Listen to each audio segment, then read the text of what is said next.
All right, Assalamu alaikum wa rahmatullahi wa barakatuhu. Welcome to the No Fatwas Given podcast. I think this is episode 9 now, alhamdulillah. And our second take. Second take, yeah. Somebody Father walked came in. in. Yep. All right. I am Saad. This is Ahmed, Sohaib, and Fahad. And now inshallah we're trying out a new setup. All right. Before we were in a dinky old office, scratched up table, as he was saying. And now we're testing this out. It is fancy microphones. Hopefully it's Yeah. cleaner. I mean, it's a look. The look is cleaner, but because we're now sitting far apart from each other, not on a table, we're trying these wireless mics out. The audio will not be as good, but hopefully it's good enough, or we'll upgrade the wireless mics. Yeah, we'll have to see. And I hope you guys can see Ahmed now. Yeah, last time I blocked him like half the time. You're introducing people. Oh, this is Fahd, Essen. I'm Saad. And there's Ahmed. And you can't even see Ahmed as you're introducing. Yeah. Literally, you didn't I blocked most of his face. And when I realized that, I kind of started sitting back, but it wasn't enough. He's blocked like half the you're time. sitting in front of him. Yeah, I was sitting in front of him the whole time. So, all right, let's get started. The first topic, and we'll start with this, and we'll go from there. Syria. Right now, recently, Sohaib went to go visit in the Bay Area some Syrians, and tell us about that experience. Yeah, so we met with my brother's best friend.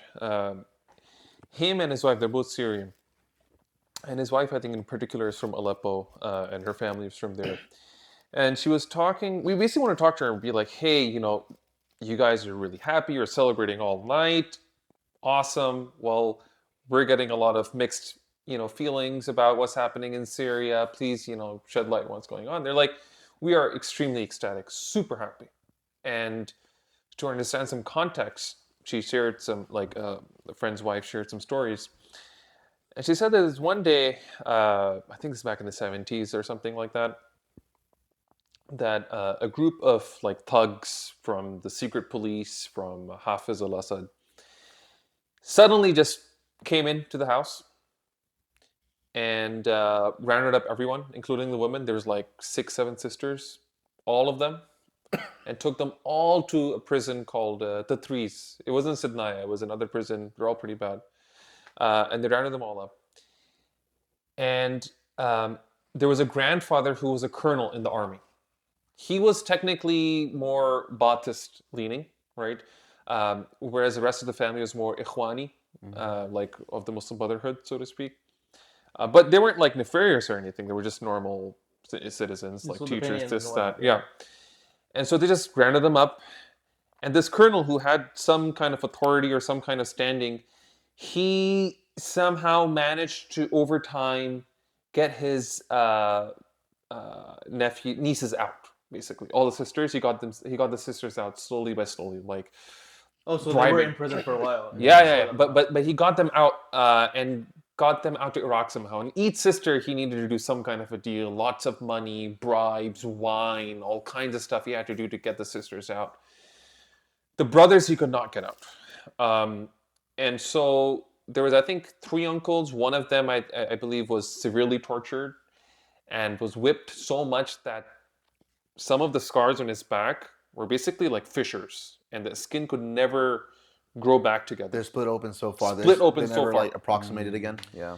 And then at some point, one of the brothers figured out a way to actually escape.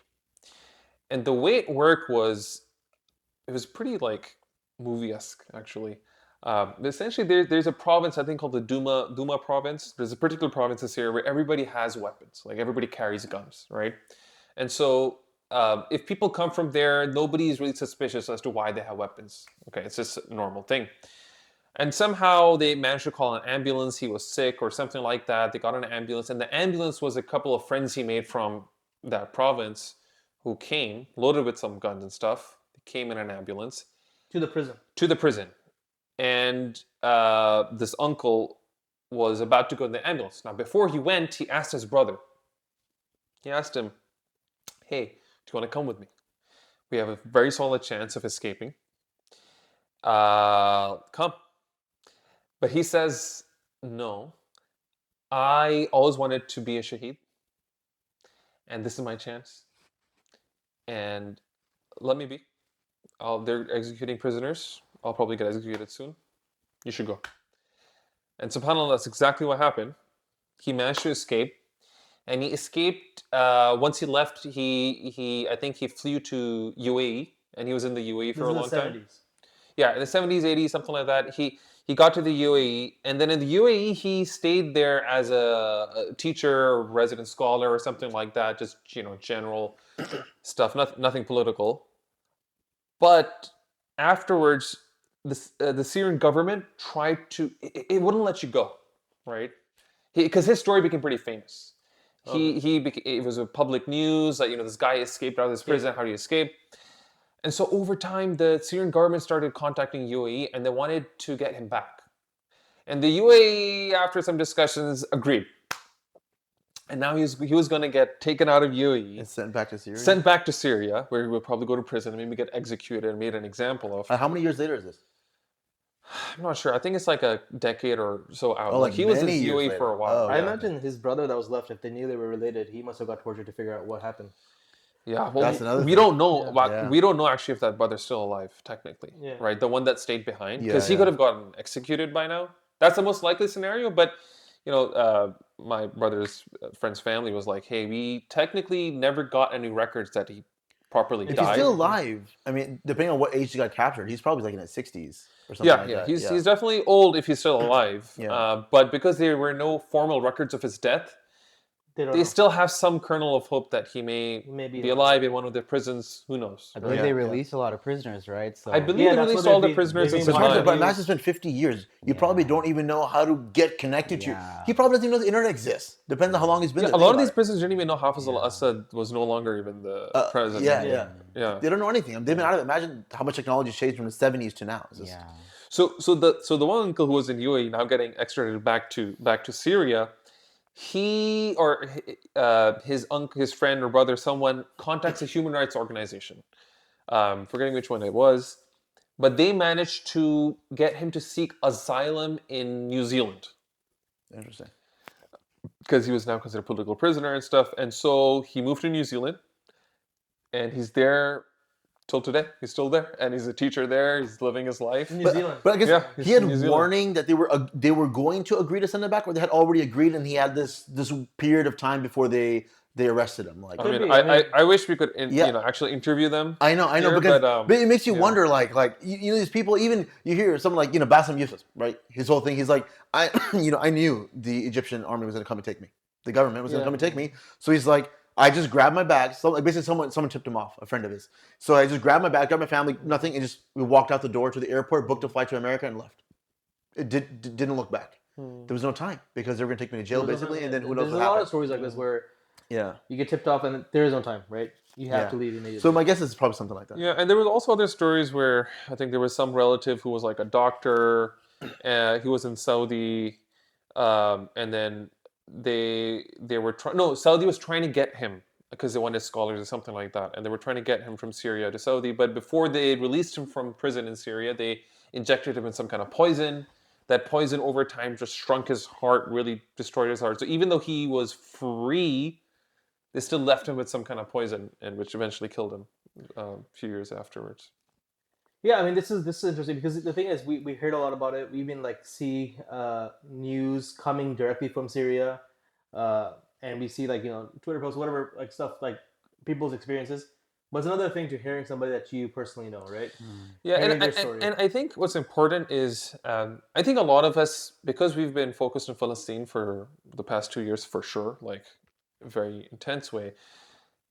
I think it's important for us not to belittle the freedom of the Syrians, right? It's important to not overlook I think it's a major. how huge this is. Yeah, and actually, so my initial, this is from 2 weeks ago. Last week, I think we had a bit more nuanced discussion, but the first time when I heard of this, like the rebel armies pushing and stuff, my first instinct was, from a geopolitical stance. Yeah. This is going to cause, basically instability. And in A that vacuum, instability, power yeah, it'll be a power vacuum, kind of like the way ISIS sprung up, right? Similarly, it'll be a power vacuum, and then Israel's going to, do things, or America or the Western powers are going to take advantage of that to do whatever they want, right? And so that was the lens from which I saw it, because I knew a little bit, very little. It's kind of really, when I hear all this, when I hear the story you just told, it shows how blind I was. And these are Muslims. It's okay. I mean, I wasn't gonna say Islam. Like when one body part hurts, the whole body hurts, right? So I should know these things. I should know what happened to our brothers in Bosnia, in the 70s and 80s. Similarly, I should know what happened in Syria. Like the fact that I didn't know the extent to which the Assad family had basically hurt the Syrian people. Yeah, The terrorism. fact that all these Syrian refugees are coming because of this father-son duo is sad. It makes me sad, feel yeah. like I should have known better. And unfortunately, it opens your eyes, and that's why people are like, how can you not do anything besides celebrate this, regardless of, inshallah, we can only hope for the best for the future, but regardless, he had to go, and it is a cause worth celebrating. And you could tell, like, look, we're not gonna put it like we're not saying, oh, Syrians don't understand the consequences. No, of course they understand. Like, they've been living with it. They have family members who are living with it, right?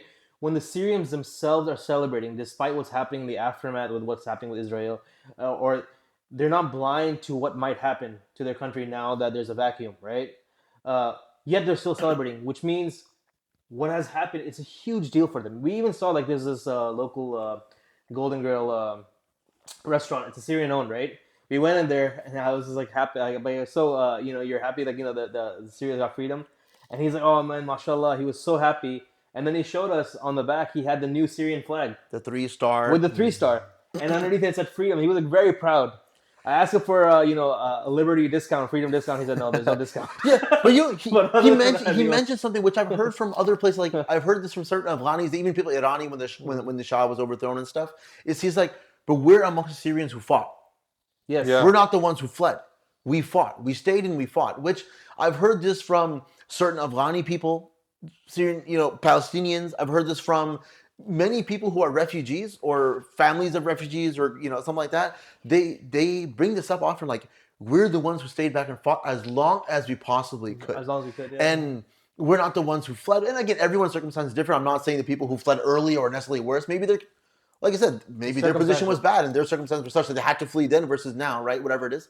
And so, but it's interesting he said that we're the ones who fought.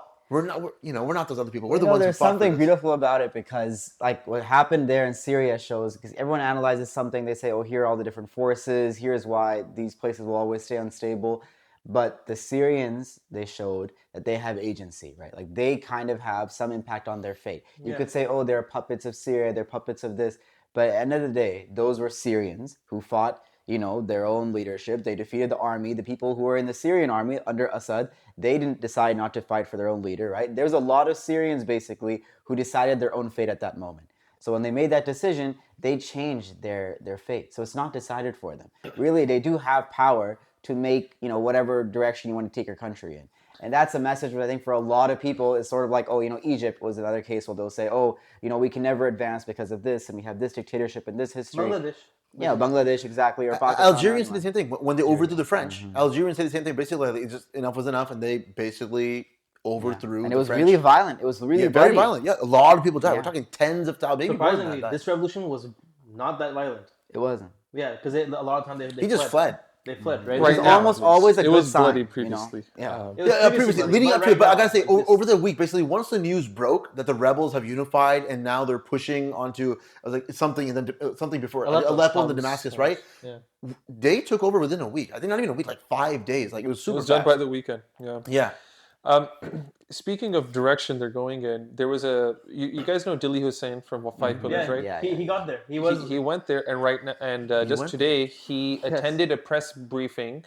It was not Interestingly, a press briefing. He asked him, the other guy, Bilal Karim, I think he's the guy who's there. Have you seen that interview, right? Yeah, he's pretty Bilal Karim, awesome he's on too. Twitter, and he's pretty awesome. He's been there for more than a decade, right? Reporting.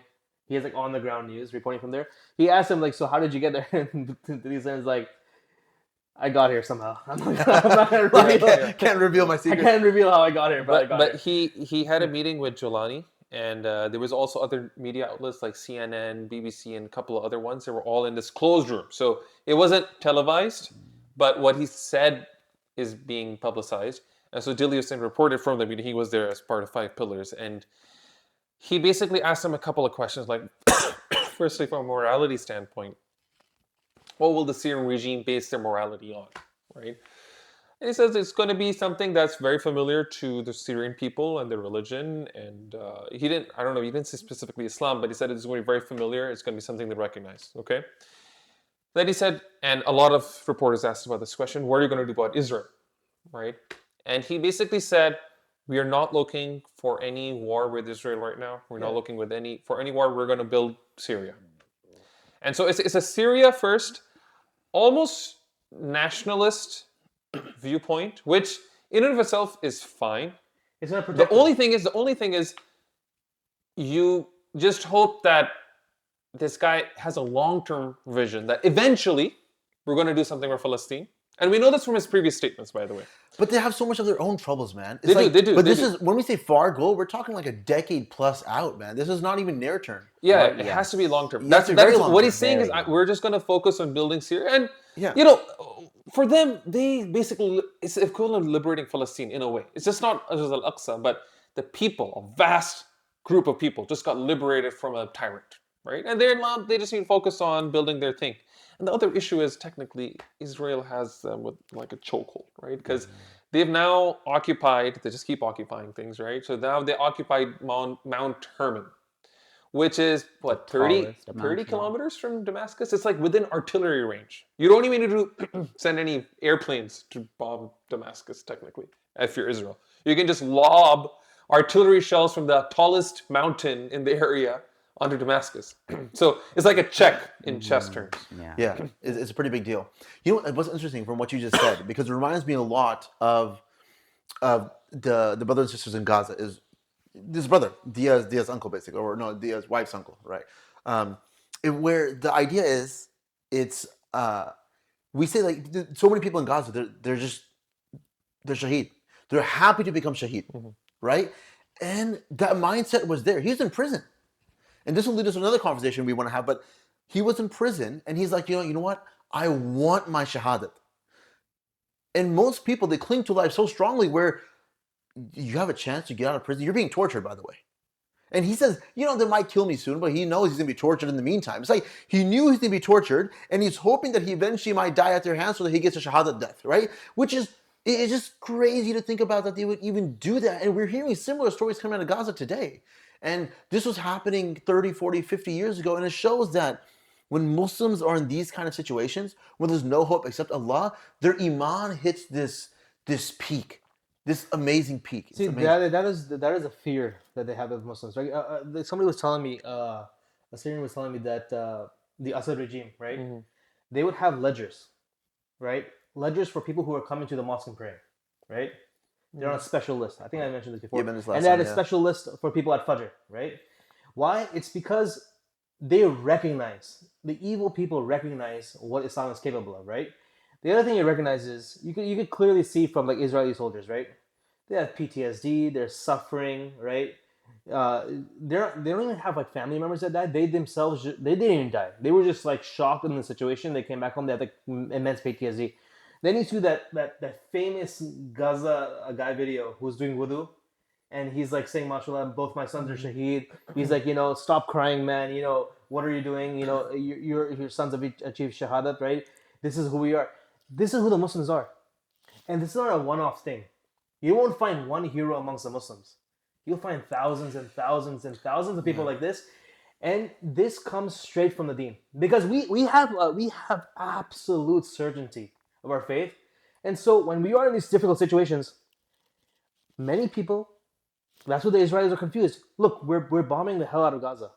Why aren't they just leaving? Why are they smiling?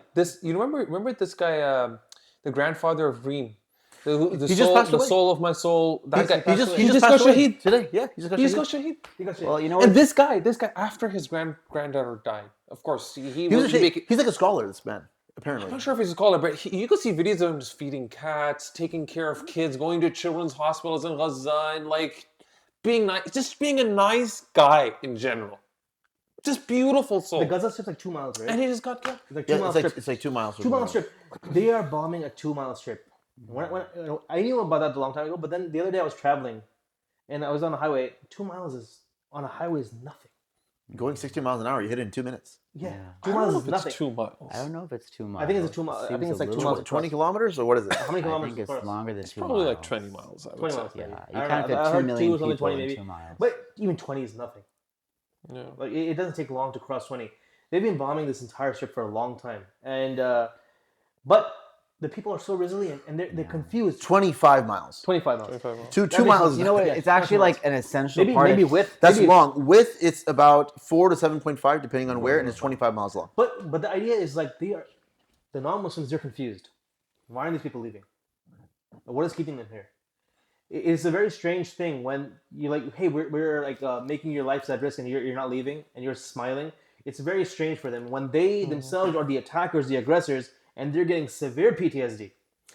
You know, another thing I was thinking, as you were saying this, just as an aside, because Muslim fighters can also have PTSD. Of Right, course. right. So, but what's interesting is, there's a difference, right? When you know, and I bet many of the IDF soldiers realize this. And some of them, there's videos of many IDF soldiers who are like, I'm gonna, kind of like the way Muhammad Ali did during the Vietnam War, I'm not gonna fight. I don't think this is a worthy cause. I'm not gonna fight. He went to jail for it. There are young Israeli men who are refusing, and women probably, who are refusing to fight in the military and serving prison time. Quite a bit of them. And many of them. Yeah. And it's because they realize this was wrong. And when you go and you fight in the IDF and you realize you're killing innocent people, children, women, but sniping them, legs, arms, like a game, it's going to have an impact. It's going to have an impact versus when you're literally fighting for your own liberation. There's a huge difference, right? Know you're fighting for a worthy cause versus literally killing innocents. I think that's one impact. Not to say that even when you have a worthy cause, you can still have PTSD, there's no doubt. But I do think faith, Islam specifically, because it is a truth, helps. What do you think of? Sorry, you want to say something? No, you're good. I was just saying, what do you think about the concept of really seeking out shahada to a point where it blurs the line between suicide, perhaps? Like, You I know, mean, we for example, actually- the guy who didn't leave prison, right? I mean, the uncle was live example. Like, he could have escaped. Let's say it was a very definitive chance, and it did happen. That he could have escaped, but he chose to stay. Now, you can argue that he didn't. He's probably not the one who executed himself in the end, right? He's not the one who actually tortured himself or killed himself. At the same time, he put himself in a position where that is likely to happen. Yeah.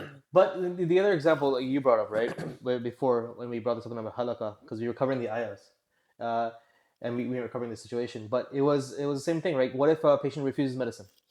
What if patient, you're like, look, I can make a surgery This right is now. easily treatable, right? Easily treatable. We can get in there. We can fix it. And you refuse it. But you know what got me thinking? One thing we didn't discuss is we might look at an 18-year-old who refuses surgery very different from a 90-year-old who refuses surgery. The 90-year-old guy, we're like, you know what? There is It's a difference. okay. You know There is what? a difference. No, but there is a difference. But at the end of the day, a life's a life, right? And let's just say medically certain, whatever medical certain means, medical certainty, a 90-year-old, he's not too unhealthy, he's fine, and this surgery will save him, and he's like, you know what, it's fine.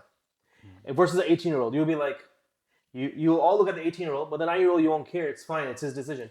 But I think it's the same thing across the board, whether you're in prison, whether you're refusing any kind of treatment, because ultimately you are not killing yourself, right? And What's beautiful about Islam is it's a very simple hadith, إِنَّمَا الْأَعْمَالُ بِالنِّيَّاتِ. It's all by your intentions. What you are intending when you're refusing that medicine, or what you're intending when you're saying, don't take me away in this ambulance, that's all it is. Actually, there's really that's no the best other answer line. I've gotten. The only line there is what are you thinking, right? Because God doesn't care about your results or anything like this. All He cares about is basically what's your relationship with Him. What are you telling God? This is why I decided to take this action, right? So if you're not taking that medicine because you're like, life is hopeless and my life is meaningless and I don't believe in there's no point living another second, that's suicide. Right? What do you think about? Okay, this might get No, canceled. No, I agree with the 18-year-old. See, the 18-year-old, suicide bombers. it makes sense. Suicide bombers. Look, I'm not okay. We don't condone terrorism, That's right? But let's say No, there but is we a brought this up. very legitimate battle. It's true jihad or something. It's against an oppressor, whatever it is, right? And you think this is the best way for me to do damage to the enemy is I go and blow up a truck, and I'm in the truck. I press a button. Is the actor pressing the button the problem?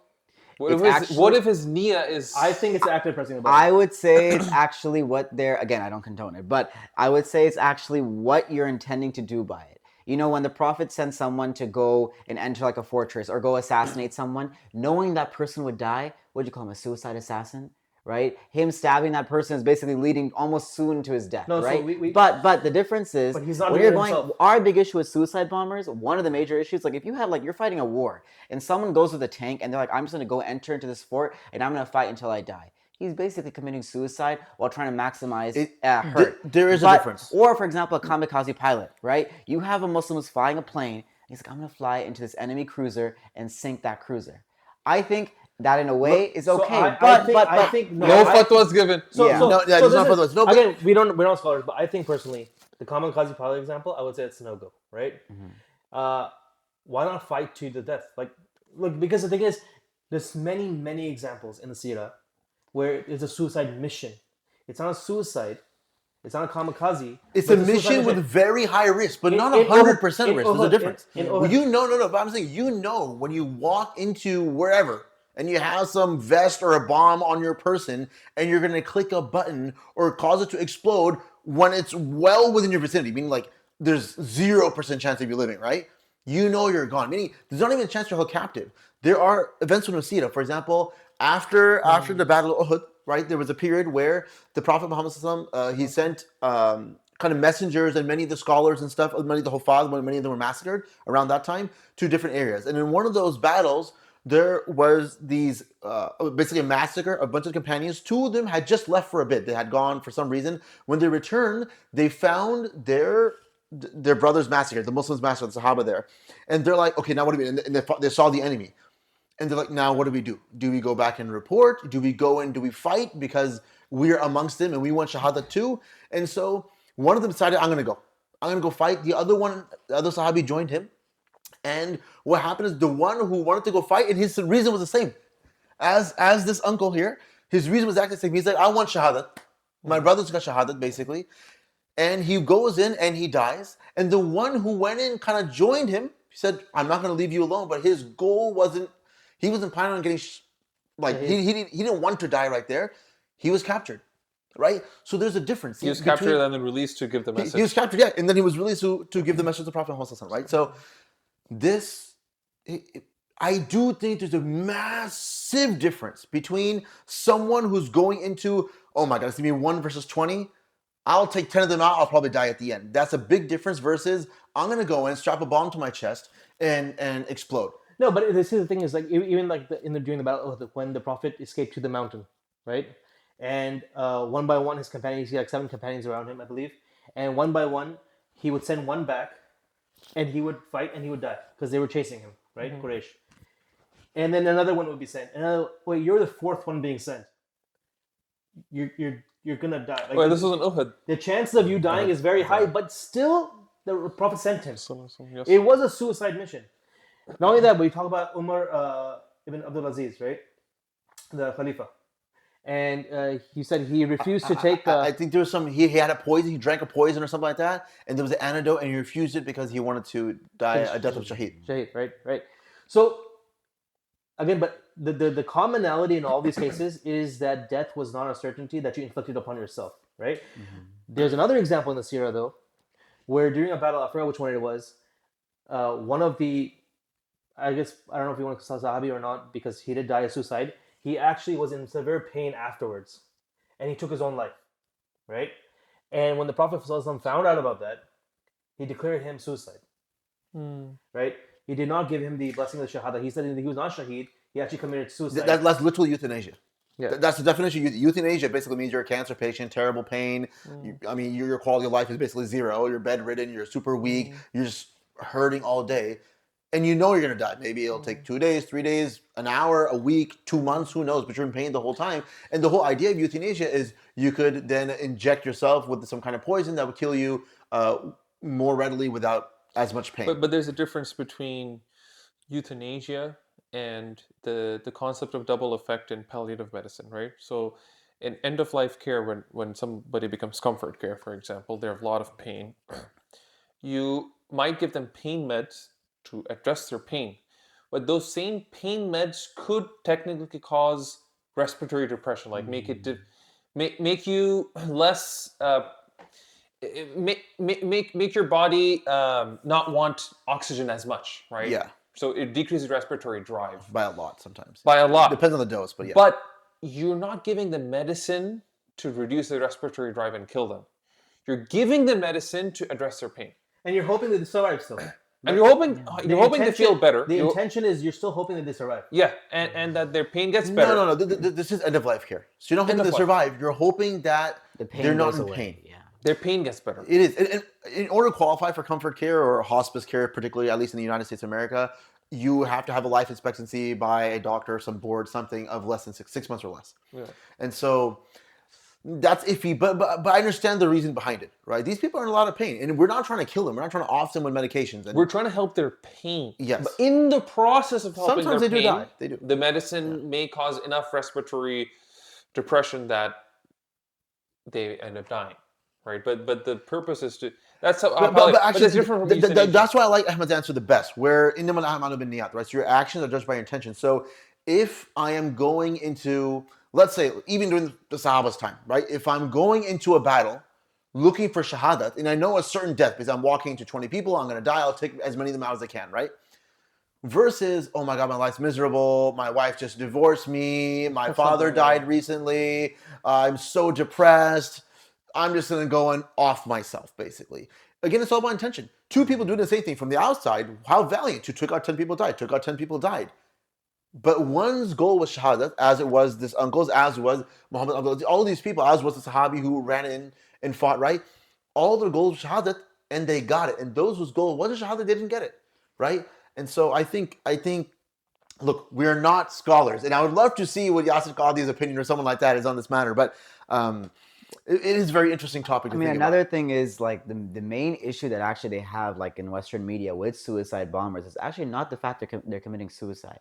You have a lot of Ukrainian soldiers go do these kind of things, blowing up bridges. They praise kamikazes all the time. Yeah, praising kamikazes. It's actually not that. The issue is that most of the time, unfortunately, at least the news we hear on the news, the suicide bombers in the Muslim world will go explode themselves in civilian areas. Like in Algeria, very commonly they would go to the French quarters and then blow themselves up in a cafe or something. Which again, that's strictly wrong. not allowed. It's strictly not allowed. There's no justify. You're killing yourself and you're hurting civilians. Islam has such, before even the Geneva Convention existed, Islam has extremely strict ground rules for combat.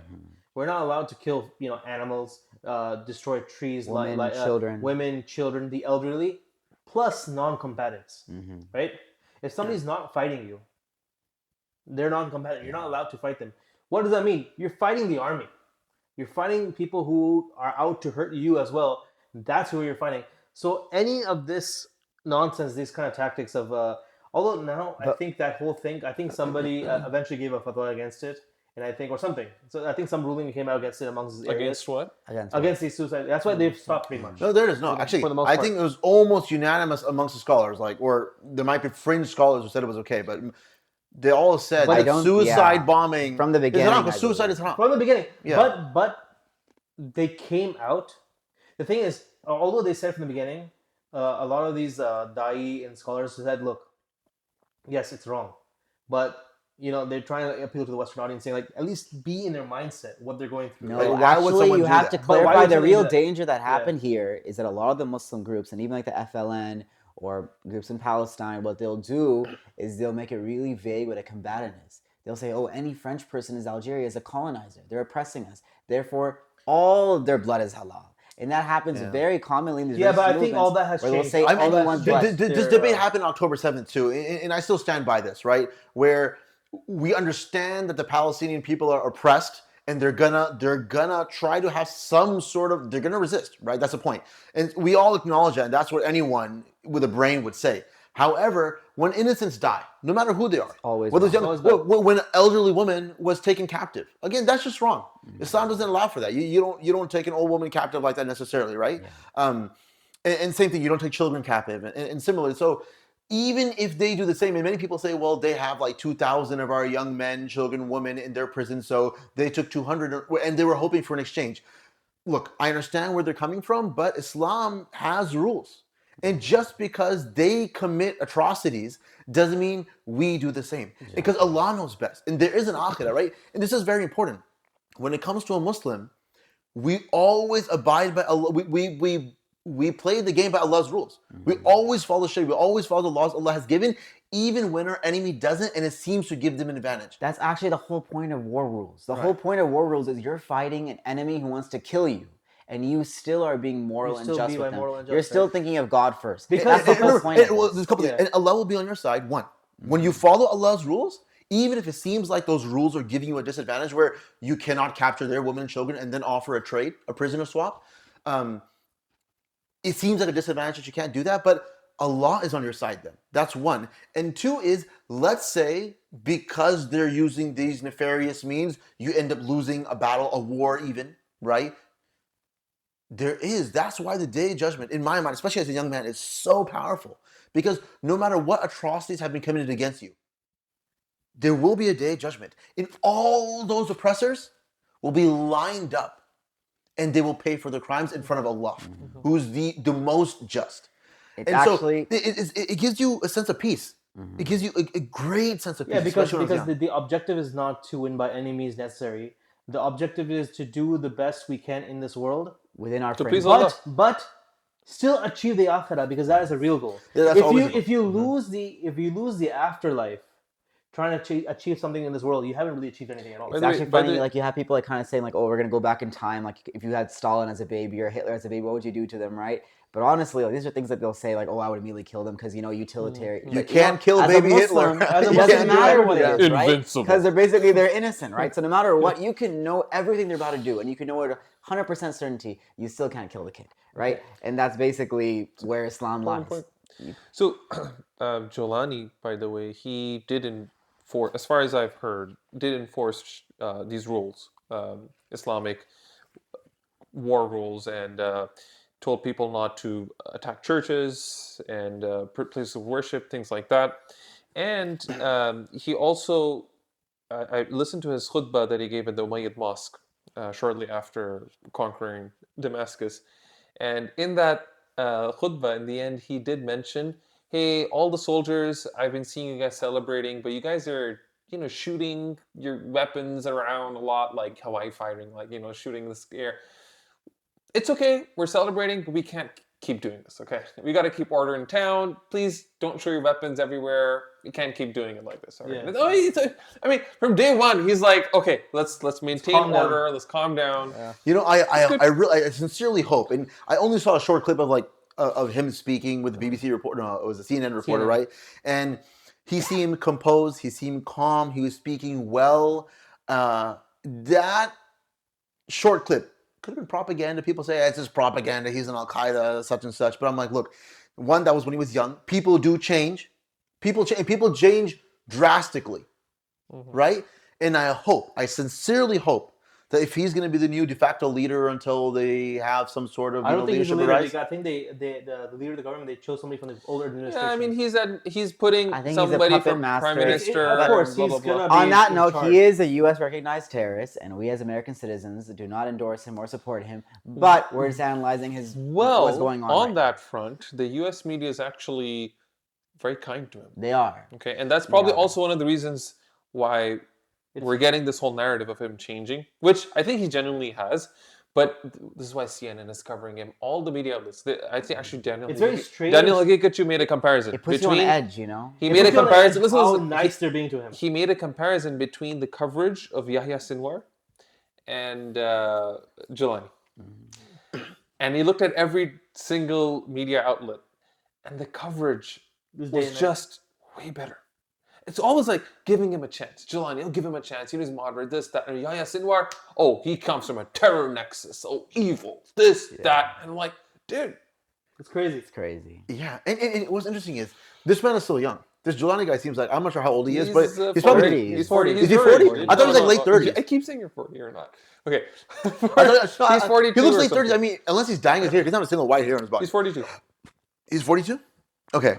But he's a young man compared to Yahya Sinwar. My point is, when someone reaches adulthood, you'd be like, there's some wisdom here, maybe fine, we can at least have discussions with him and stuff. But and you would give a young man less, a benefit of the doubt, especially if he's a hot-headed person, part of Al-Qaeda, whatever. Odd.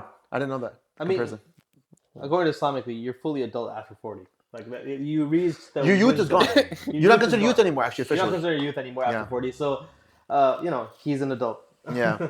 In that sense. That's very interesting. Which I'm not sure if you know what it says, but it comes up. Speaking of the law stuff, look, I find this fascinating, so I'm going to bring it up anyway. The loss Is of youth. is one of the things we were talking about Surah Nisa in our halakha, and one of the things is slavery in Islam, right?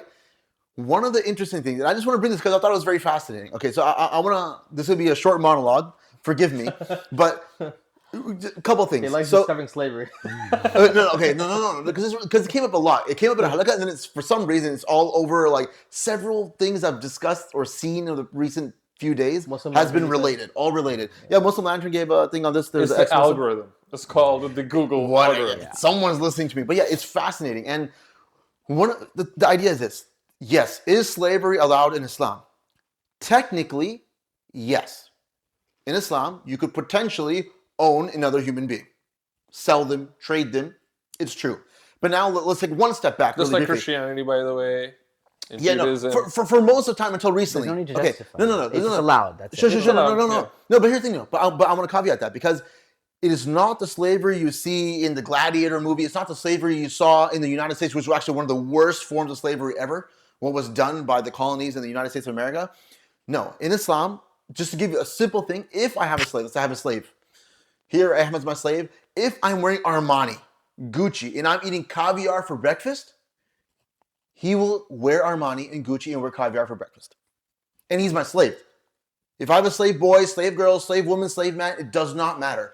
They eat as I eat. They clothe as I clothe. In an ideal world. But the unfortunate thing is, In the the ideal reason world. why Christians Yeah. often bring up our slave trade is it was nowhere near ideal. It was actually quite terrible for a lot of women. I'm not talking That's about history. basically the issue. I'm not talking about history. I'm talking about what Islam allows. People bash thing is we're always talking about theological, right? Theological people are like, what is one problem the West has with Islam, especially the modern day? It's like Islam allows for slavery, and slavery is obviously backwards. So now, one, that is a slave in Islam. Okay, But that's like the West saying that democracy is the best. But then when you point out problems, they're like, oh, that's just maybe how we've implemented it. But it's Okay. actually that's, But there's a quick thing to say there. It's actually the reasons why Christians will say this is they'll say, sure, you're saying ideally it was perfect, wasn't practiced well. It wasn't practiced well, but you didn't stop that. We had to step in and ban the slave trade. That's basically what they'll say. No. Now you Okay. can respond and say they did things No, hold on. horribly. I'm just talking from an Islamic standpoint. Honestly, I don't want to talk historically at all right now. So I'm talking from an Islamic standpoint. This is what the Deen allows, and this is from my research. what's okay? the Muslim white professor's name? Jonathan Brown. Jonathan Brown. Jonathan Brown, by the way, I'm not saying I recommend every single thing that he says. He's very good on this. But his book on slavery Excellent. is excellent. Yeah. Honestly, worth reading. Even if you read the first few chapters, you'll get Or he has a taste- paper for Yaqeen Institute, which is like a good summary of basically You'll that. get a very good taste of what he's trying to. Obviously, in the beginning, he summarizes his entire talking points. It's But excellent. let me get you. So that's one thing, right? So when you have a slave, they eat as you eat, they clothe as you clothe. One quick example is when the Prophet, when Umar was going to Jerusalem. The Muslims conquered Jerusalem, and the kind of the head priest there who at the time said, I'm not going to hand the keys to anyone except the Khalifa. So the Khalifa went all the way from Medina. He was going towards Jerusalem, and him and his servant swapped off on the camel he was riding. It was just them two traveling the desert. He rode it for a while, then it was his turn, then the camel was given a break. And it just so happened, as they entered Jerusalem, the servant was riding the camel, such that when they entered Jerusalem, again, he was wearing similar clothes to a servant. The servant happened to be riding the camel when they entered Jerusalem. That everyone thought the man riding the camel was the Khalifa, when in fact it was a man walking beside him who was the Khalifa. So yes, when you have a servant, you treat them almost as you would yourself. Okay? That's one. Two is, how can you get a slave in the beginning? How does one become a slave? All right? This is super important. You can't just find, so there's a story of Joseph, Yusuf alayhi salam, right? Some people found him in a well, said, hey, we'll make a small penny. And the Quran says, they sold him for a small price. So like, a couple silvers, right? You can't do that. If you find a boy in a well, you find out who his parents are, you try to get him back to his parents. That's what you do in Islam, right? The only way to become a slave in Islam is by becoming a prisoner of war. That's the only way. And then, once someone's a prisoner of war... And it's not that every prisoner of war becomes a slave. That is the only way. There might be other ways to deal with prisoners of war, right? Mm-hmm. You keep them for a bit, you ransom them. Maybe you have a good infrastructure of captivity, a jail system, right? Something that could sustain them for a bit, right? You do that, right? But as anybody knows, even in America, these long-term prison sentences, like what are you to keep your enemy in a jail forever? And he's going to be essentially feeding off of you? right? Or you kill him, or you execute him. But what's another option? Another option is the slavery system. And again, it's not every single person just becomes a slave. That you're not out there going to war just to get slaves. No, this is just.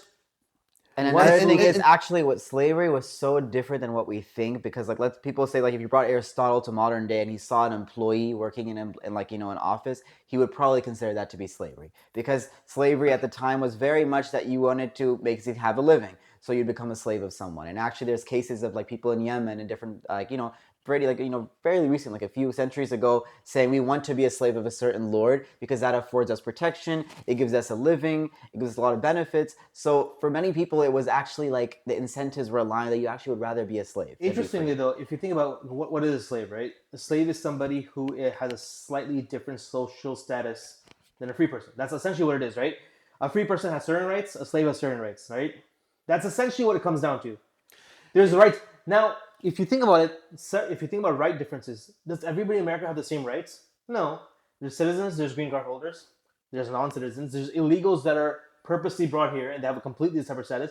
But not only just that, prisoners, they have almost like forced labor. You're paying them pennies when normally you pay somebody a lot more, right? Forget prisoner, forget all that stuff. And they can't vote. All the people from India who are working at these companies, right, on the H-1B or whatever visas. I actually, alhamdulillah, don't know that stuff because Indentured J1, servants, I was here. basically. Yeah. But they're forced. They can't leave. They can't even leave the company. If they leave the company, they're kicked out. And because the company knows that they can't leave them, they give them subpar pay. They have them there for like years, way longer than they Your want to older be there. brother was stuck in Boston for like 5 Way 6 longer years. than they want to be in the company. Actually, I remember talking to him just yesterday. I was like, hey, man, this whole AI stuff that's going on, there's so many cool opportunities to capitalize on. Such an amazing technological revolution didn't happen since mobile, right? And that was maybe a decade ago. In fact, what were you doing back then? And he's like, look, just don't talk about it. I had a lot of issues. I was in Canada. I had visa issues. My employer was my only source of income, and I was not allowed to earn from any other source. He was stuck in So, Canada for such a long Even time. though he told that was story. super talented, and he was teaching his professor, literally, how to make a calculator or something like that, right? He couldn't just make an app and just publicly sell it and make tons of money or make a startup because he doesn't have So status. if you break it down, he can only get income from one source. His income was not fair compared to everybody else's because because they knew that he can't leave. He had to be in that city. He was forced to live wherever they chose for him because if he leaves, he'll have to leave the company and then he has to get kicked out of the country, right? These are the restrictions put on him. If you look at a slave, Islamically too, by the way, Islamically, you have to, if the slave asks for a wage to pay off his own, because Yeah. every slave can buy his own freedom. Let me close the loop there. Which means that he has a right to demand an income that eventually, not something that will make him pay it off in 90 years because that's wrong, right? Something that can, like he himself, if he saves it, he gets paid off at a reasonable time. Still survive, right? And for And most by of the way- history, and- slaves did have some kind of income. And so actually, so this is much closer in Islam. It's much closer to indentured servitude, Yes. right? Where basically the slave or servant or whatever earns a wage and has a reasonable wage. And here's the thing: the master Islamically needs to grant this to the slave, and if he doesn't, he can go to a judge and receive a fair, like a wage and a price. What Okay? what part of this is you want to discuss? It's just slavery in general. Slavery in general, no, because talking about war, I'm getting to it, but this is all the premise part. Yeah, premise, yeah. And then I'm going to talk about how it matters in war, the whole prisoner of war thing. And the last thing is, in Islam, by default, the expiation for many things, oh, you didn't fast, you didn't do this, you accidentally made a mistake, you ate during your fast, or you missed a prayer, or, someone became pregnant and she missed her day. Expiation for so many things. Oh, you know what, you can't do that? Free a slave. Free a slave. Free a slave. You can't do this. Oh, you messed up here. You did this. You made a mistake here. You want extra good deeds? Free a slave. Free a slave. You could feed 10 people or you can free a slave. Literally, by its nature, the prisoners, the slaves are free. Or they're allowed to ask for a wage. And again, it's not like they're being treated like the traditional slave. So again, slavery is very different. And now it's like, but why do you need slavery at all? People could be like, why does Islam even have, fine, Islam treats slaves very well, but why have slaves at all? And one example that came up recently, again, the only way to become one is a prisoner of war. We're talking about war here. So now, if in war, so what would happen, especially back then, let's talk about during the Prophet's time, right? So if there was a war and now a tribe, a nation, whatever is conquered, okay? Often all the men were either killed in war or sometimes they are killed if they're still continuing to fight till the last breath. You kill them off or you imprison them or something like that, right? You can make them slaves, become prisoner of war. You enslave them and they work for you, right? Now, what do you do with the women? Especially all the widows. There's a bunch of widows. Tens of thousands, maybe hundreds of thousands of widows there. What do you do with them? You can kill them. That's one option. You can put them all to death, right? You could technically marry them, but why would they want to marry you? You can't marry them without their permission, of course. Mm-hmm. And you just, conquered people don't want to marry the people who conquered them. You just killed her husband. She's going to want to marry you? No way. Forget it. She doesn't want to marry you. She doesn't know anything. So now you can put them in prisons. You can put 100,000 women in prison. That's another option. No. Or this was a solution. This is literally a solution where they become slaves. Again, they're not treated like a traditional slave. They become slaves. And that gives them full rights, right? They're cared for by whoever the master is. They're provided for, meaning they're getting food, clothing, shelter.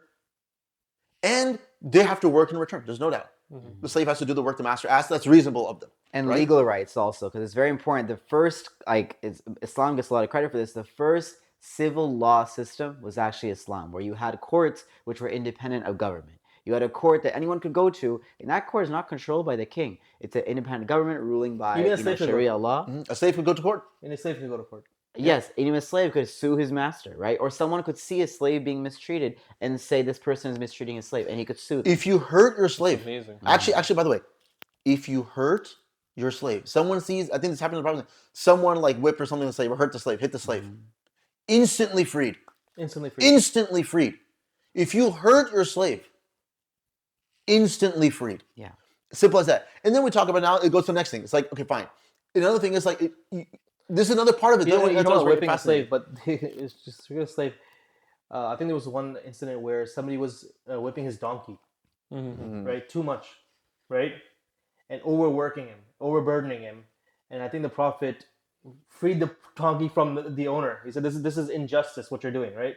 This is not how you handle. This is a donkey, right? This is an animal." I believe it was something like, your Allah has a stronger whip, or like has more power over you than you have power over this animal. Yeah.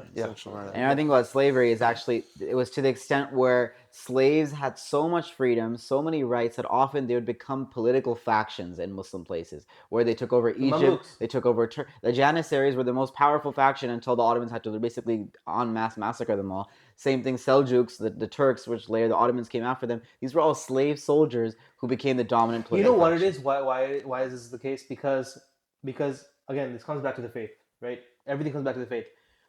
Muslims, in our belief, the slave is not subhuman, right? They still have full human rights. No, not only tell me the slave can also, that's a test in his life, and he can also achieve heaven. He can achieve the highest level. He can achieve the highest level of heaven, while the king can maybe not even get to heaven, right? There's nothing inherently wrong with being a slave. It's just a status in life that you were given. Like you were born, either you're born poor. Like somebody could think about it this way. Somebody could be born in a miserable position in the USA versus a miserable position in Uyghur China, right? What's worse, right? You just depend on where you're born, what your status in your life is, right? Back then, there also wasn't the idea that every person is equal. Like they were equal in the eyes of God, but back then you didn't really have an idea that every man has equal capacity. We have that now. No. Islam gave basic human rights. Every man was equal in front of the law. Yes, exactly. A slave could sue the Khalifa and win. Funny thing is, it's actually opposite. Some of the things in Surah Nisa is covered, right? For fornicator, right? The slave is given half the punishment of a free man for committing adultery or fornication, right? Because Islam recognizes that they're in a position of subordination, so they don't have the same maneuverability as a free man person does. So when a slave commits a crime, specifically adultery and stuff, they're actually given half the punishment of a free person. It goes the other way as well. If you were to kill a slave, the penalty is half. And now to go full, and the last thing you could potentially do to these women is free them, but that makes no sense because they were your enemy 2 seconds ago. You don't want to just leave them go, right? You normally incarcerate them or something. And so, long story short is, the whole idea, the reason I brought this up is because we're talking about the hudud, what the laws Allah has given us for war, right? Cannot hurt the elderly, cannot hurt the children, cannot hurt the women, cannot hurt the weak, cannot hurt non-combatants. You cannot burn and pillage. It's not like often what happens in war, right? You conquer area, now you're moving on to the next. So what do? You're like, I can't let them use all this crops and land. So you burn the land, you pillage it. You destroy the buildings so that they cannot use it. You can't do that. You can't just destroy infrastructure for no reason, right? And so this includes this. So slavery, actually, this whole concept of making someone a slave is a solution to a problem, because that is the only way to become slaves is prisoners of war. It's worth what you're noting. putting forth is a really nice like justification and argument, but really, I think the best way to say why Islam allows slavery is that Islam is not a political system. Islam is not a economic system. People want to make it that. Islam is not any of these things. Islam is just a moral framework. It says what is inherently unjust, what is inherently just, and Islam makes very clear that slavery in of itself is not inherently unjust. Just the general idea that someone can own someone If else. done right. Exactly. It's important. But If done right. that's what we're It's saying. very The important. idea inherently is not. But that's and everything, that's why, right? because anyone who studies history, any anthropologist, you put anyone, they would immediately understand, yes, this makes perfect sense. On that note, it doesn't mean you have to bring slavery back. By the No, way, yeah. you could easily live in a world. Islam doesn't mandate slavery. Yes. It says if you're going to use slavery, these are the rules for using slavery. Here's how you can make it done in a just way. Yeah. But in of itself, it's not unjust. It's not necessary. But it could very quickly become unjust. Yeah, and I especially mean, in most ultimately, places it's Islam practiced. gives you solution for every time and place, right? And so if you are a very decentralized society where there's no big central government, you can have civil courts, you can have civil society work just fine. You can work with divorces, whatever inheritance. We have the laws for all those things that are basic civil society. And if in your society, for some reason, there's slavery, well, there's rules to govern that element too. Yeah. But yeah, do we need that at a large scale? We don't. And as Muslims, I think it's important to recognize that yes, in most of our history, the way slavery was practiced was not in line with these ideals. But the fact the ideals existed prevented much worse things from Much worse occurring, right? atrocities, right? So that's something, and There was we're a happy check, that it's no longer right? there. There was a check. If somebody was, wanted to be practice Islam correctly, that there was checks. If the government wanted to implement the Islamic laws correctly, then they could. Yeah. But they were there, right? And one thing to note is that these laws can never become up with a human, right? That's the idea, right? Inheritance laws, all these things, they're very complicated. Yes. If you leave it up to humanity to discover them, you'll find injustices, right? And that's the beauty of it. When we look in depth into what God has ordained for us, commanded to us, you find so much nuance, so much depth, so much Flexibility, justice right? and There's a lot of flexibility, flexibility. that it is truly amazing. And you recognize very quickly, humanity cannot come up with this. You know what? I realized this when I was giving dawah to one of my buddies when I was in my master's in Boston, is sometimes the best way to give dawah, if not understanding tawhid, you always give them tawhid first. You can argue from trying to prove Christianity wrong or this wrong, depending on where they're coming from, right? But I found out what is a universal way is you explain God, and then the next thing I do is like, why is Islam the truth? Why is the Quran the truth? I always just go into the laws. Islam says this. Islam mandates this. Islam tells me don't drink.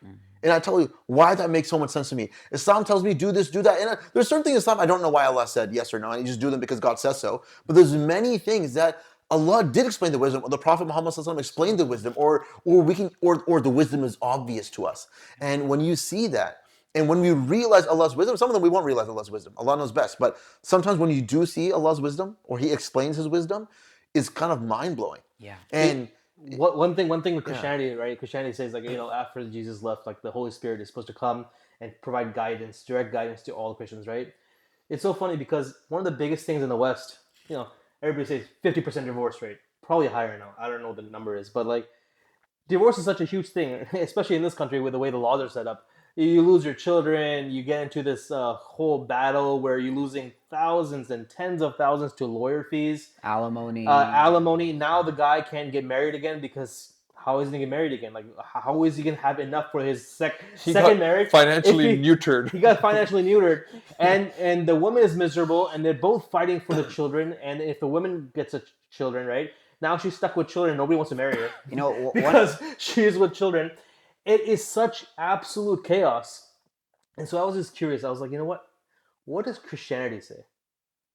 What advice does the church or Christianity or their podcasts or their shows give for, divorce? It's such a common thing happening here. There's no advice. Well, the issue is Christianity wasn't made for divorce to happen. I know, Exactly. Yeah. So, No, listen, I think you told us there are earlier. certain sects that don't allow it. But as a general rule, like the It's a general Catholic rule. Church, which is where a lot of the Christian law originates from, severely is you against have it. a whole system which is predicated on till death we part, like till death do we Till part, death right? do us And apart. so basically, Islam, it was always a legal thing. It was very common. We have a whole we have a whole history of like practices of how you deal with different situations. They just don't have that. No, but the thing is, I just wanted to see some guidance, right, from them. They had sermons and stuff literally giving legal guidance according to this country's codes of what you could get away with. That's it. There was no actual guidance. And Islam, subhanAllah, the guidance it gives, right, where a man is fully responsible for a woman while they're in marriage, right?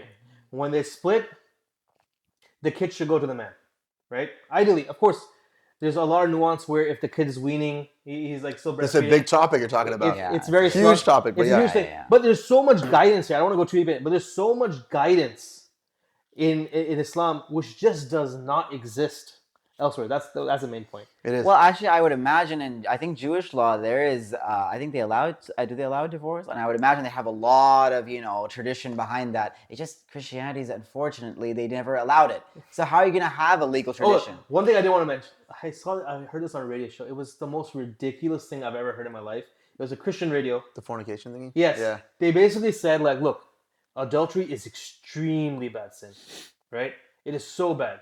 So if you get married, make sure she is the one, because it's better for you not to get married. Basically, fornicate For the rest of your for the rest of your life, than get married to somebody that you're divorce. Because if you divorce her, you technically are not divorced. You're not allowed to be divorced. So after that, every other relationship after that is fornication. Yeah. It's Actually, no, it's not adultery. fornication. It's adultery.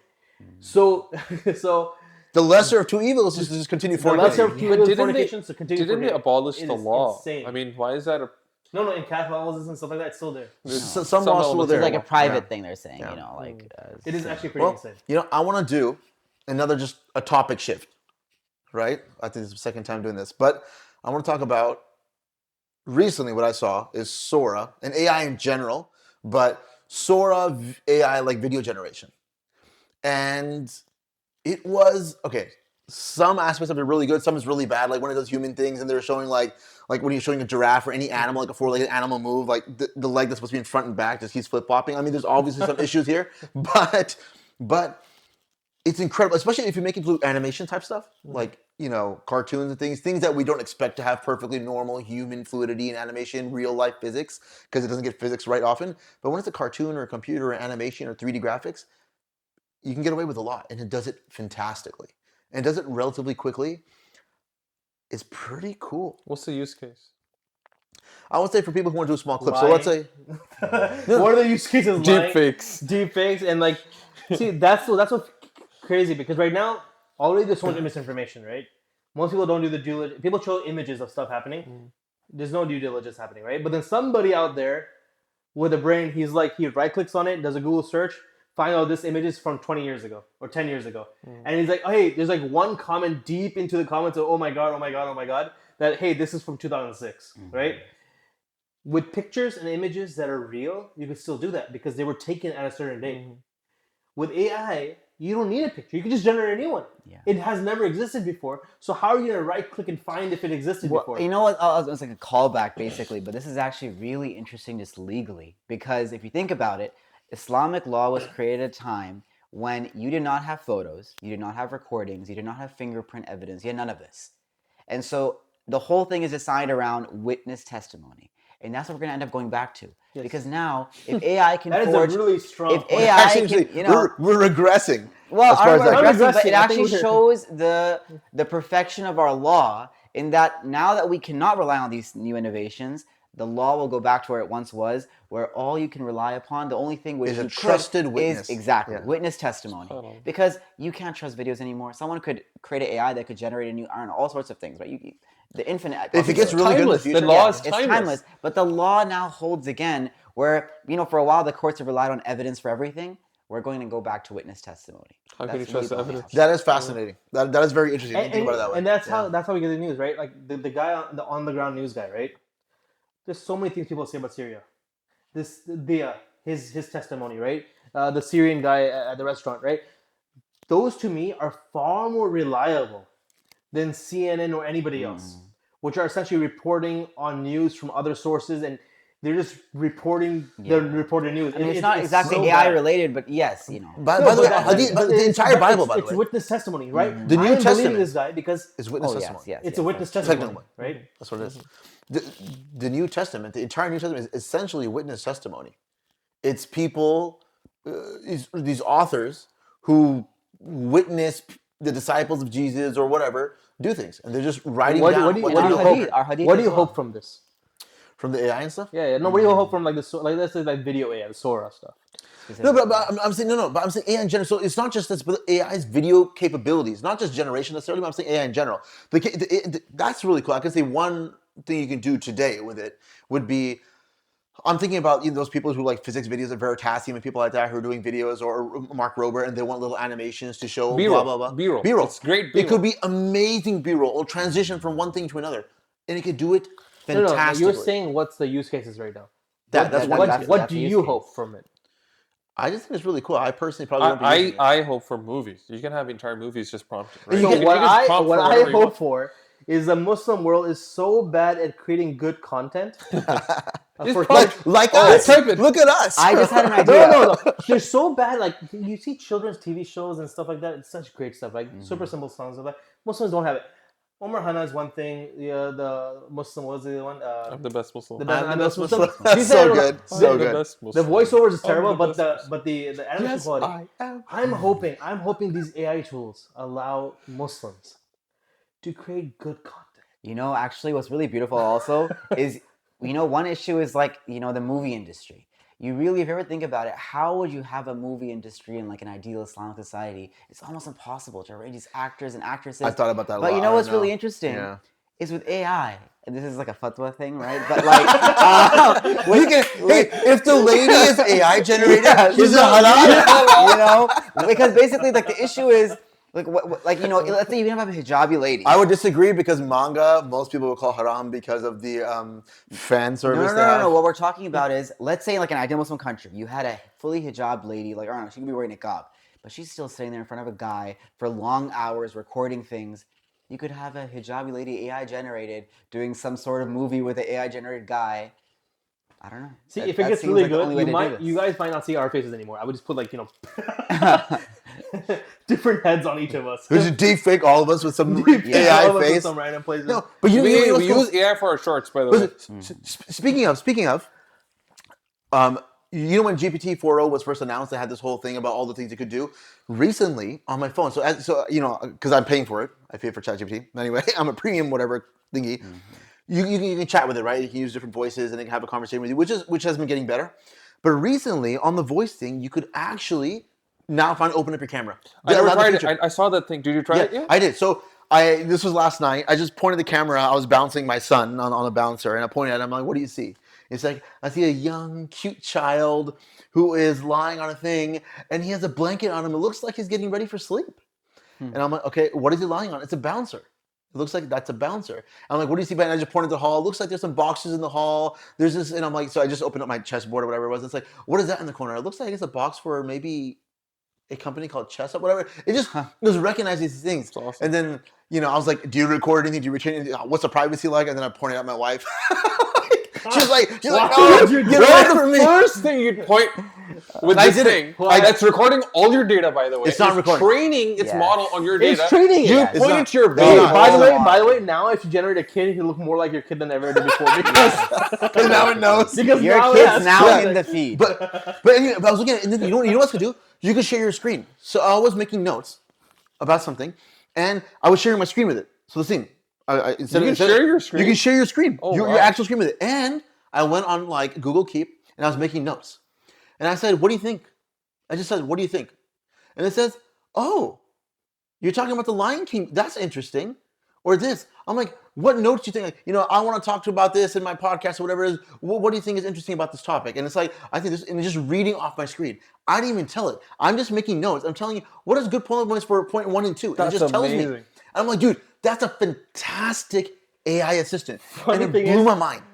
Ever That's since awesome. these AIs came out, like even like for Google phones, so they're asking, hey, you want to just replace Google Assistant with like what's their AI called? Google's AI? It's called Gemini. Gemini. I'm like, yeah. At this point, why need anything else? The AI is just leaps and bounds better So much than. The better. thing is now AI is getting so good that most of the value will be captured in these agents. You make these what you want to think about when I say agent is basically a employee, right? So let's say you have an employee who performs certain tasks, billing, okay, medical billing. Medical billing is a very algorithmic process, right? You look at the note, you look at what ICD codes have been drawn, how much time the doctor saw the patient for, blah blah blah, and then based on that you bill a appropriate a billing code, and then you send it to Medicare for approval, whatever. You could just have an agent that performs all those tasks, and if there's anything that involves actually looking at something, you could just have a camera or just look at the screen, click through things, because there's computer use models too now. You can basically perform all the tasks that your billing person would do. Khalas, for a like lot tenth of the people's price. jobs are about to go away.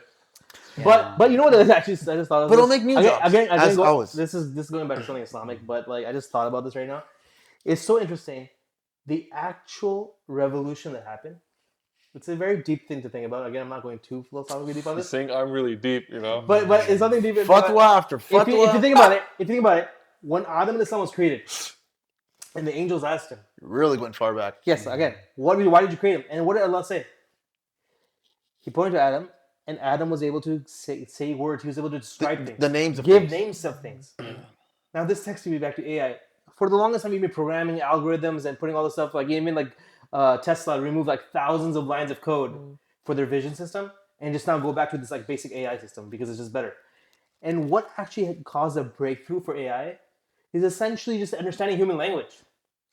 Understanding what a truck is or what a thing is. That's essentially what I understood. It's kind of the same way I'm going to Adam. Like what differentiated Adam Islam? He knew the names of things. Actually, not even that. Actually, LLMs. You know what LLMs do? I know. Actually, it's even simpler than that, actually. I know it is simpler. It is just what is the next best word. I know. That's it. It actually understands nothing. It understands nothing. Next best word. But yeah. it's imitating. It's imitating. What Yeah, is it's imitating. What is it imitating? It's imitating the idea of understanding a meaning, right? Of course, it's getting that from us. So it's not, we're not getting like real people. There's from just it. no understanding. It's There's literally no- zero I know there's no understanding, understanding, actually. but That's the that's thing. what it's At the end of the day, it's a language learning model, but really it doesn't have that intelligence we're looking for. there's no intelligence. We still there. haven't got the There's no intelligence intelligence, part. but the reason we could use this base as okay. So at the end, the first thing they did was build a chatbot, right? Essentially, what did Google what did ChatGPT release? It's a chatbot, right? Because I understood what to type next. But just this simple breakthrough allows it to do everything else. It is. Yeah, That's the true. thing. Yeah. It's not about that it's understanding. Just the breakthrough of just understanding what to say next, based on the entire Language, history yeah. of language that we have. Now we're able to do literally everything because of it. Oh, and you know what's It's crazy. interesting? We were recently doing this with the ChatGPT. Is we had it because there's an open challenge in the Quran. Try to create a verse like this, right? See if you can create a verse like the Quran. And you ask ChatGPT, you can ask it about the Bible, it'll create a verse like the Bible. You ask about the Torah or whatever, it'll create a verse like it. You ask it for the Quran, it'll first have like a no, I can't do this because blah blah blah blah blah. This isn't going to sacrilegious. You can ask it again, and then it'll end up doing it. Okay, and it'll end up doing it, and it creates it. And it was like, okay, you ask it a few more times, and it refined it to the point where I felt that if I was to read it in like qira'at, like I was to recite it in a way, and recite like an average, like not very Quran-oriented Muslim, he would think it's the Quran. But you don't know any better. No, So you don't any know- linguist would be able to tell. But here's the the thing. first video I saw was Farid Response. Did you see ever that one? Farid the Response of the channel, right? And somebody made like This fact off thing. half off surah, right? But the funny thing was that the beauty of it is that when he was going through this fake surah, even the fake surah had literal copies Yeah, it of copied. the Quran. So like Remember Musaylim al-Kadhab? He wrote like BS poetry. yeah. So what I'm Well, interested no, to but see. here's the thing: the Quran challenge does not say. It says create something like this. It's not But saying you can't create copy something it. completely different. No, It's no, saying but you create can't- something which can imitate the Quran. If that's what ChatGPT if, can do. No. if Eminem tells me create a song like me, right? Like it's a song, but he literally uses verses. Okay, that's Well, not. what do you mean by using his verses? Because ChatGPT is not copying a literal Using No, no. the lexicon, No.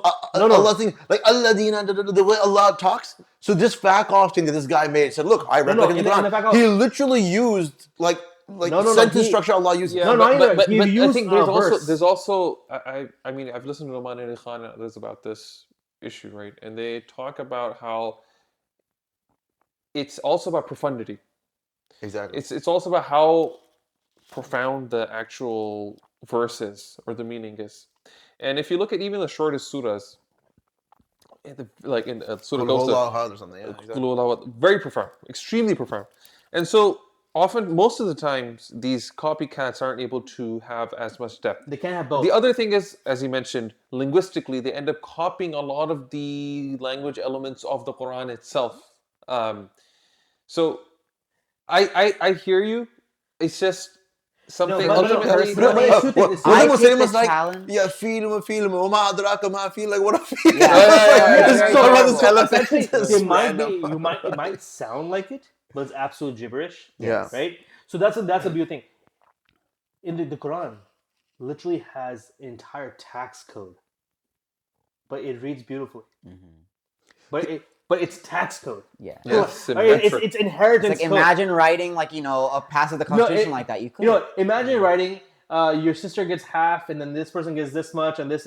But it flows beautifully. Akhawatihim, all the madams, right? Hamza It's Dorses like- actually wrote a very nice article or paper on this, and he talked about how he tried to explain the Quran challenge basically to a audience that doesn't understand Arabic at all, and he basically determined all the parameters. It's a very cool thing. I think I've seen what you're talking about. I haven't read the whole thing, but I think I've seen what you're talking about. he really goes into depth of like exactly what you need to do, and I felt like I should send this into ChatGPT. For me personally, I take the challenge as the average Muslim should be able to easily differentiate between a Quran and a lookalike. And I think That's that, if you read the Quran. No. If But you read the Quran, I'm talking about the average Muslim. The average Muslim. For me, there's no fatwas given. That is how I interpret the challenge of God, and I feel that that's a border that can never be crossed.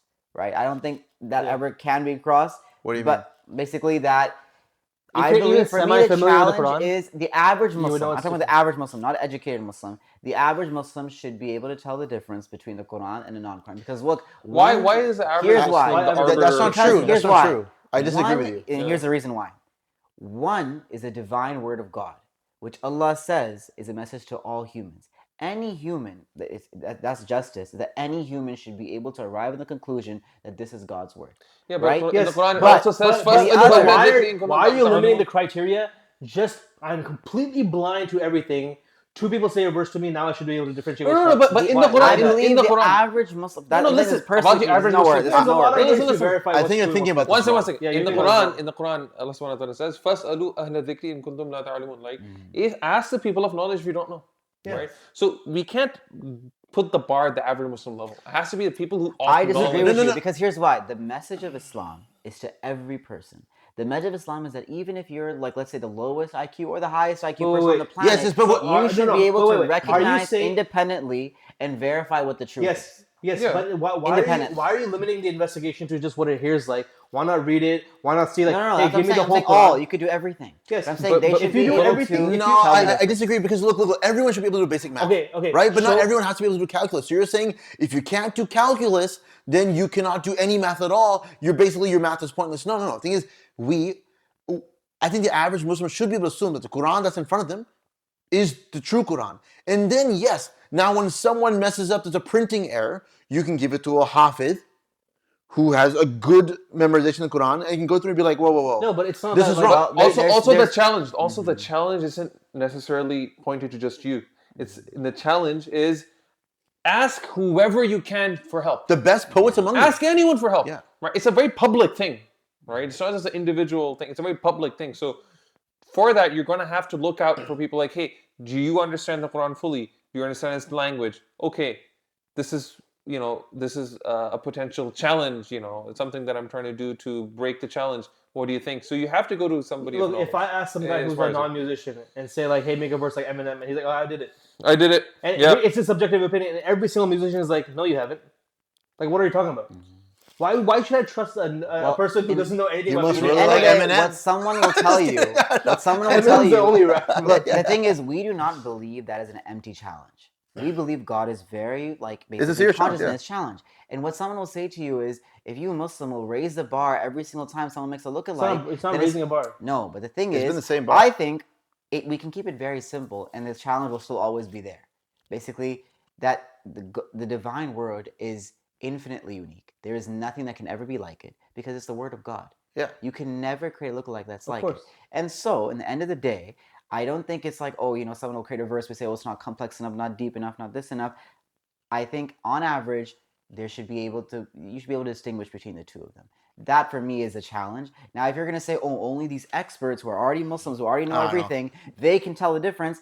Is that really I'll be the honest, challenge? as far as what that actually means, what it doesn't mean, is literally up to the scholars. Meaning, if someone makes, let's say someone out there, in fact, you get a group of the 5 greatest non-Muslim Arabic linguists, and they lock themselves in a room for a year and produce a single ayah at the end of it, and it might be the best one that was ever done, whatever.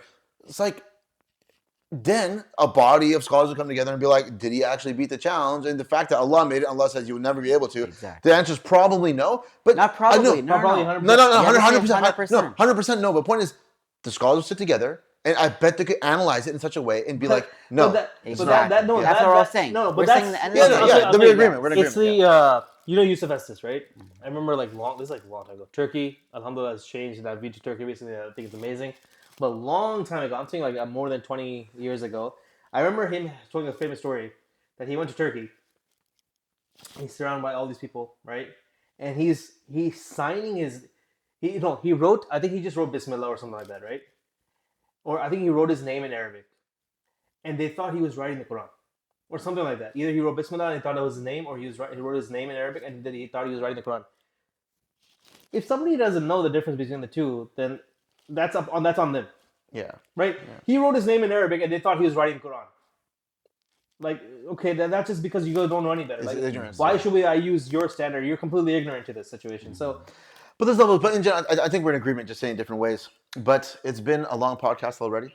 Alhamdulillah, we'll be talking like an hour. We didn't get to aliens, but no. Although I just want to talk about Mohammad Hijab though, because it happened recently, and I do want to talk about it quickly before that. The fight did happen. When it happened, like this weekend, right? I'm interested. I'm interested in MMA, and you know Mohammad Hijab. I love that guy. So he had a fight, so I watched it. It was good. It was a good showing. Alhamdulillah, he won. My only thing is, like some of the comments saying, whatever your reasons is to do this fight, and however he wants to justify, like, you know, being allowed to do it, that's just one thing. To me, it's just like, look, fighting. You see Stipe Miocic. If you ever seen him, Stipe Miocic. Yeah. You see him at the beginning of his career. He's very coherent. Like when he's speaking, like you can actually understand every single word that's coming out of his mouth. Now, after like so many fights, dude, the guy's mumbling and you just he's like you can't hear anything. Look, Alhamdulillah, Mohammad Hijab, there's a lot of things you could do to like train and stuff and become stronger and braver. And Alhamdulillah, mashallah, I think you're all very brave. But you are an amazing asset.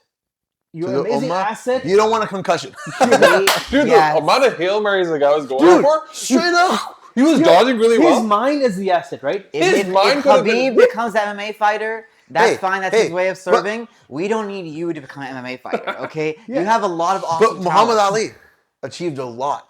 Sure. We're happy for what he did. But that is not an ideal path. Muhammad Hijab is out there debating with Jordan Peterson. He has an eloquence in his voice and stuff. Like, look, Alhamdulillah, I pray for you every single time you fight that nothing happens to you. But like, I agree. I thought the same thing. I'm like, I just don't want him to get hurt. Yeah.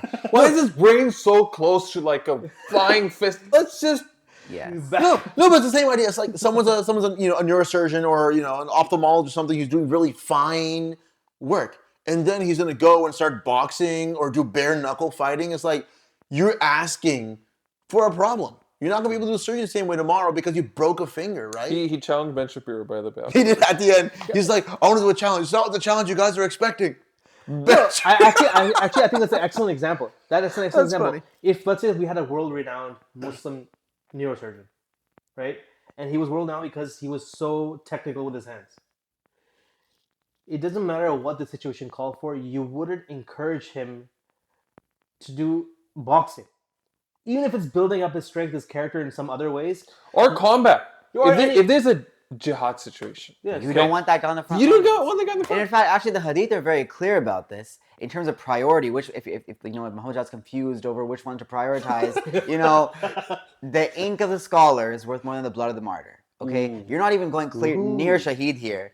But your ink as a scholar, like the videos you put out, which are very amazing on like feminism, all these things, are amazing. His Brilliant. Londonian. We don't Ahmed need lives you to by go these down. words because he ain't ever gonna Yeah. be a fighter. No, but I know what but my that- strengths that- are, and that not is the my martyr only concern. side. And If it's- Allah gives it to me, it He wasn't gives my it to me, only. but- It's not me only. Like you could see the comments, right? Some people are saying like, "Oh, fatwa shopping, whatever it is," but that, that's fine. He has something that he believes in, and that's perfectly fine. And he has found some basis for it. Alhamdulillah. He has Also, found- I'll push back on that. Is you can believe in whatever you want to believe in, as a private person. But when you're a public individual, like in the Muslim sphere, then you can't just think about what you personally feel is right. No. So I don't think that, because then you won't do anything, right? Because if somebody has another opinion, you have a slightly different. No, opinion. then I think, like for example, like Yasser Qadhi or other scholars, a lot of their opinions, unless like they're a fatwa giver, right? They'll keep it to themselves because they're like, I don't want to make this a standard for Muslims. No, but Yasser And I Qadhi think still that's gives important opinions. too. And No, but there's Yasser Qadhi recently, even like with the recent lectures, he'll say, I don't I say agree my with him. I opinion. think the actions of famous figures who are known in Islamic scholarly circles, and that's Mohammad Hijab. He's a da'i. Yes. There's no doubt about it. He is a figure who people listen to in Islamic discussion, even if it is just da'wah to non-Muslims half the time. And so I think people like that do have to, at least when they do something. When he made a show, what was it called, right? He made a show. He's like, look, I know there's a whole fatwa, non-Muslim woman, you can see the hairs. And he had this whole thing, right? He explained himself. Yeah. And I think at Which the is very fine. least you should At least do he that. explained himself. But Yeah. but my thing is, the other thing, and now I want to get to a side point, was, okay, we had this whole thing on not hitting the head and stuff like that. That's the basis of why people say MMA and boxing is wrong. But if the goal is to not become a UFC champion, if that's the goal, if the goal is just to train, overcome your bravery, fight, have some competition, even if it's full body, right? There might be some justification, like, hey, why limit ourselves to just wrestling? Let's do full body. UMMA, right? This is clearly like a Muslim organization. Most fighters are Muslims. If they want to go to the UFC, fine, I understand. Maybe you want the full contact, but why not create an organization where we do MMA, we do full body contact, but we just wear the headgear? We can create our own. We could create our own. Well, rule set. headgear It's is not the same. notoriously not very good at preventing head injury. No, that's incompetent. But But I don't think it's a solution. use But anyway. use bigger gloves, use headgear. Look, I and think allow everything. If you we use bigger believe- gloves, it's not MMA anymore. You No, can't no, only no. have so much padding here. the fact is, No, my but But Hijab that's believe- boxing. No, but okay, but then you say like we'll just give points, right? Everything's point based. Fine, if you want Negative point for the head. No. If you don't let them, you're wearing the headgear, so you hit the head, right? And you practice hitting on the head or whatever.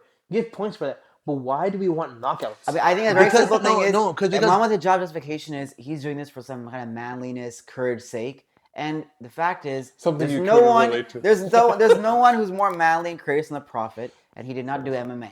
He did wrestling, he did archery, he did horse riding, he did all sorts of things. He did not need to express it in this direction. If that's really your goal, you have a lot of other avenues. That's not the justification. This is a longer topic, but But that's what I'm saying. Yeah. I'm saying I don't mind. I this mean, I stuff, guess but his argument is protection. how do you demonstrate bravery on a day to day? I think what Muhammad Hijab's argument was. He was recently. MMA is a great way of exercising that.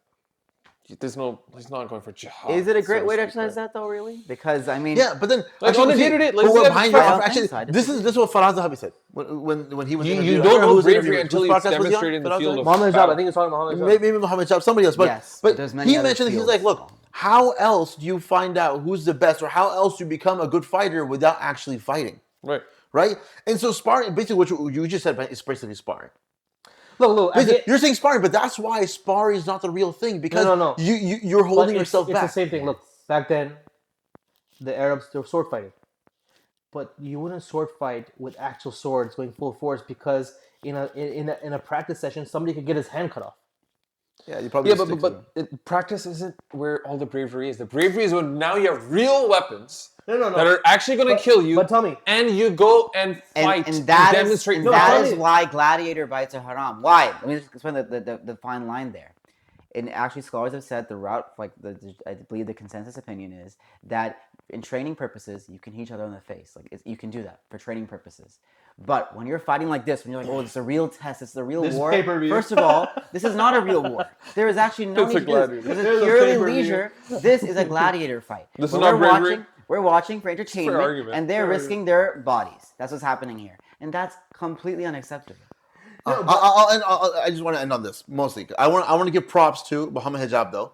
Alhamdulillah, he won. And he won with a kick to the stomach. Yeah, a stomach kick. Liver kick. Kind of like Liver. John Jones. Liver. Kind of like, yeah, but his was more liver. John Jones was not liver. But anyway, but the pay-per-view kind of failed midway. Has like, bandwidth overloaded type thing. And this was right after the first round, and I think he won in the third round. And he gave everyone their money back. And he's like, look, actually, we made a good amount of money. I was going to give a percent to charity, but here's what I'm doing. I'm giving it back to everybody. He was joking. And the onus is on you. He was joking about you guys all think we made a good amount of money, but it's not about the money. We're gonna give it back.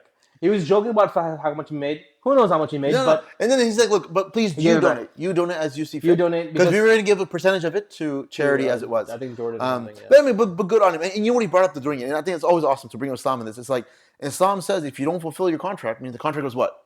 You're going to buy the pay-per-view and you're going to be able to watch me fight. You could not watch me fight, so now what? I owe you back. That's it. That's an Islamic thing. You could be like, technically the contract was, we would, kind of give you the opportunity failed, whatever. But you know what I'm saying? Like, no, it's like, look, we didn't fulfill it, done. You get your money back. And good on him. Good on him. Alhamdulillah. That's good. You watched us, spent a lot of time. You ain't getting that back. Yeah. And I do also want to caveat, again, the one reason why we're calling this No Fatwas Given is because, we do talk a lot about Islam and fatwas amongst ourselves. We have these, we are the average Muslim. Yes. And anything we say, do not go and start doing something we claimed, finding your own slaves. All right, that's not what we're talking about here. Go and talk to your shuyukh, especially go listen to real scholars online and hear what they have to say about any of the topics we discussed. But this is kind of food for thought. This is something we discuss. I learned by discussing it, and inshallah, hope you We're bringing you the average Muslim discussion. Muslims do discuss these things, despite not being scholars. When they really want an answer, they go to a scholar. But we're just trying to bring you Muslim discussions. And as a clarification, we do not support terrorism or slavery or suicide bombing. We are American citizens. We are good law-abiding citizens. Exactly. And actually, that's Islam. We're just exercising freedom of speech. Freedom of speech. All right. Well, jazakumullah khair for listening. Please like, subscribe, share with your friends. And inshallah, we'll see you next week. Assalamu alaikum wa rahmatullahi wa barakatuh.